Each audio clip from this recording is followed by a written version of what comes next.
즐거워서 촉당을 그리워하지 않다. 유비가 죽은 뒤 촉을 맡은 후주 유서는 통치자로서의 자질이 많이 부족한 인물이었다. 유비의 유촉을 받은 제갈량이 진력을 다하여 보좌하였기에 청나라는 그런대로 유지될 수 있었지만 오장원에서 제갈량이 죽은 후 유선의 통치는 금방 한계를 드러냈다. 결국 위나라의 대군 앞에서 변변한 저항 한번 해보지 못하고 항복한 유선은 위나라 수도가 있는 낙양으로 끌려갔다. 당시 위나라의 권력을 잡고 있었던 사마소는 유선을 안락궁에 봉하고 집과 비단 만필, 남녀 종 100명을 내려주었다. 유선이 사마소의 처사에 감사하여 찾아가 인사하니 사마소가 잔치를 열어 그를 대접했다.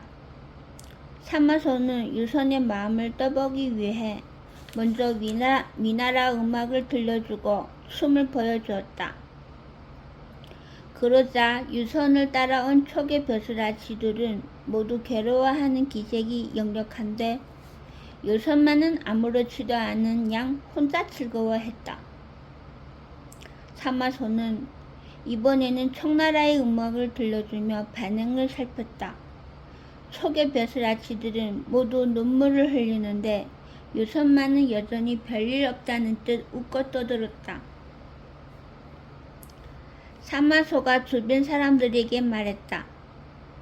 사람이 생각이 없다 해도 어찌 저 같을 수가 있는가? 설령 제갈골명이 살아있어 도왔다 해도 저런 됨됨이로는 오래 나라를 지켜내지 못했을 것이다. 사마소는 유선을 향해 물었다. 촉이 그렇지 않으시오? 유선이 망설임도 없이 대답했다. 이곳에서 이렇게 즐겁게 지내다 보니 그곳이 생각나지 않습니다. 사마소는 기가 막혀 헛웃음이 나올 뿐이었다. 잠시 뒤에 촉에서 따라온 신하인 극정이 가만히 유선에게 충고했다.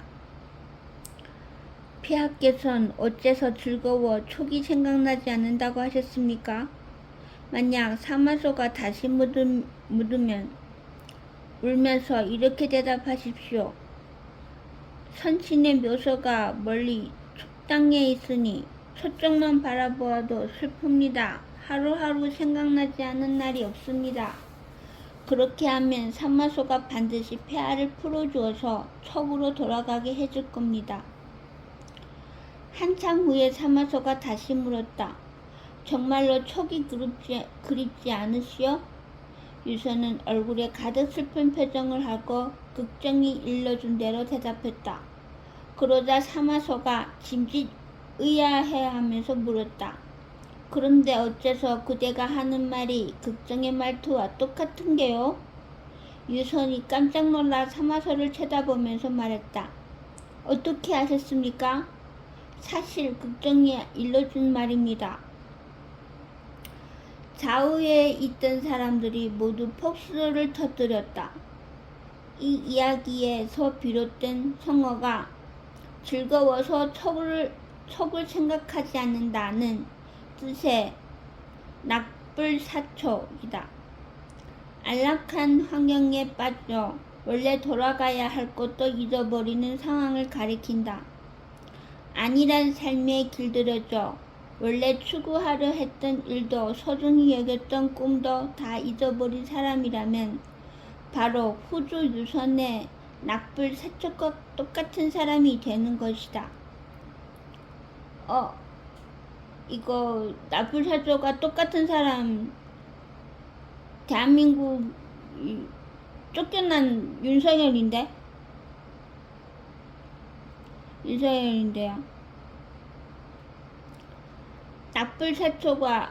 낙불사촉과 비교가 되는 성어가 유선에 붙인 유비의 이야기에서 비롯된 비육부생 또는 비육지탄이다. 조조에게 대패한 뒤 오갈 데 없어진 유비는 참모들의 권유를 받아들여 남쪽 형조를 차지하고 있던 유표에게 의탁한다. 유표는 같은 한 황실의 종친인 유비의 이름을 흠모하고 있던 터라 흔쾌히 그를 받아주었고 불편함이 없도록 돌봐주었다. 오랫동안 전장을 떠돌며 고생하던 유비는 유표의 환대와 호의 속에서 평안한 나날을 보내게 되었다. 하지만 그것도 잠시. 천하를 가슴속에 담고 있던 유비는 마치 우리의 같이 맹속인 양 형조에서의 삶이 답답하기 그지없었다. 어느 날 유표가 유비를 청해서 함께 술잔을 기울이게 되었다. 이런저런 이야기를 나누며 술이 깊어지고 대화도 무르익을 무렵 잠시 변소를 다녀온 유비의 얼굴에 눈물 자국이 선명했다. 전에 없던 일인지라 유표가 깜짝 놀라 물었다. 현덕 아우, 무슨 일이요? 예서 지냈는데 무슨 불편한 점이라도 있는 거요? 그 말을 듣자 유비는 더욱 상심한 얼굴로 길게 탄식하며 대답했다. 형님께서 일이 잘 대해주시니 무슨 불편함이 있겠습니까? 오히려 너무 편하게 지내다 보니 이렇게 한숨이 나오게 된 것입니다. 지난 시절 저는 전장을 전전하느라 한시도 말 한 장을 떠난 적이 없습니다. 그래서 허벅지의 살이 모두 닳아 없어질 정도로 헐쭉했습니다. 그런데 오늘 변소에 가서 제 허벅지를 보니 그동안 아무런 전쟁도 싸움도 없이 호의호식하며 편안히 지낸 덕에 쓸모없는 군살만 더덕더덕 붙었습니다. 세월은 날아가듯 지나는데 이렇게 아무런 공업도 이루지 못한 채 허벅지 군살만 늘리며 늙어가는 제 모습에 저도 모르게 눈물이 흘렀습니다. 이 말을 들은 유표는 조조가 천하의 영웅을 논하면서 조조 자신과 유비를 당세의 영웅으로 지목한 이야기를 꺼내며 유비를 위로했다. 이 이야기에서 비롯된 성어가 바로 허벅지 살이 다시 오르다 라는 뜻의 비육부생이다. 이는 뜻을 이루지 못한 채 오랫동안 안일한 생활에 젖어 세월을 허송하는 상황을 가리킨다. 동시에 허송 세월을 반성하고 무엇인가 의미 있는 일을 새롭게 시작하려고 굳게 마음먹는 상황에 쓰이기도 한다. 유비는 비육부생의 탄식을 계기로 자신의 원대한 꿈이 안락한 삶에 잠식되지 않도록 정신을 차리고 때를 준비한다. 그리고 삼고초려 끝에 제갈공명을 얻고 한실중흥이라는 꿈의 실현에 한 발자국 다가서게 된다.